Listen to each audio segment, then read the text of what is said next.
Hi boys and girls, I thought I'd read you a story today, and I know that year 2 have done a story that's quite similar to this one. I'm not going to show you the pictures because I want you to really listen to think what story is similar to, okay? Once upon a time there was a little girl who lived with her widowed mother. They were very poor, and one day they had nothing left to eat. The little girl was so hungry that she ran into the woods and began to cry. "Whatever's the matter?" asked a kind voice. The kind voice belonged to an old woman. When she heard how hungry the little girl was, she gave her a magic cooking pot. "Just say the words, 'Cook, little pot, cook,'" she explained, "and it will give you lovely hot porridge. But once the porridge is cooked, you must say, 'Stop, little pot, stop.'" The little girl spoke to the pot right away. "Cook, little pot, cook," she said, and to her surprise, it began to bubble. The porridge smelt wonderful. As soon as it was cooked, the little girl said, "Stop, little pot, stop," and she ate up every last bit. The little girl ran all the way home. She showed her mother the magic cooking pot and told her what the old woman had said.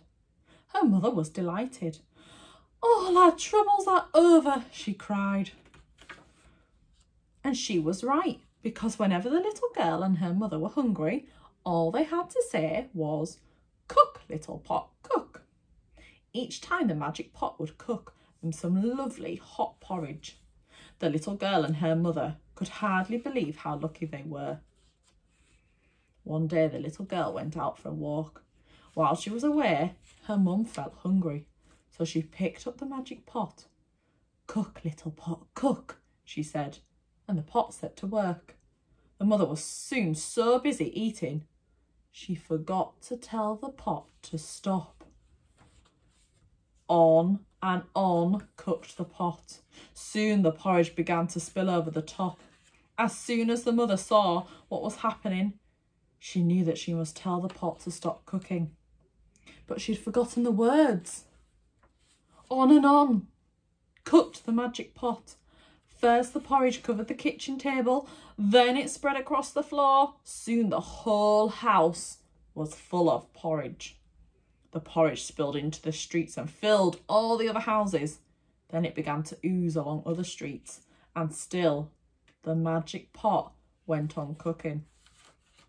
By now, the town was beginning to drown in porridge. The people started to panic. They ran out of their porridge-filled houses and into the porridge-filled streets. "Help!" cried the mother. "I must stop the magic cooking pot, but I can't remember the words." "Help! Help!" cried the townspeople. "Soon the whole world will be filled with porridge." Just as the porridge reached the last house in the town, the little girl came back from her walk. She could hardly believe her eyes. "Please tell the magic pot to stop making porridge," shouted her mother. The little girl took hold of the magic pot and said sternly, "Stop, little pot, stop!" And at last, the magic pot stopped cooking porridge. The whole town breathed a sigh of relief. It hadn't drowned in porridge after all.